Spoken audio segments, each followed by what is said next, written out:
For today's video, magluluto naman tayo ng binataang manok. Nakakasawa na kasi yung puro adobo, prito. Kaya para maiba naman, magginataan tayo ng manok. Gusto din to ng aking mga sakop. Ang kanyang mga sahog ay malunggay at papaya.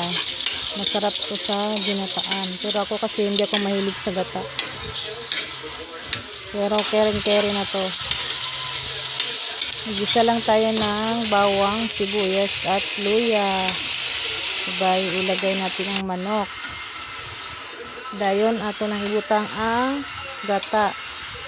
At saka papaya. Tapos takloban muna natin ng saglit. At pagkakulo naman, ilagay na natin ang malunggay. Madaling lutuin. At masustansya pa. Lalo na at mayroong malunggay at papaya. At ito na. Ready to serve na siya. Luto na ang ating ginataang manok. Maraming salamat sa panonood.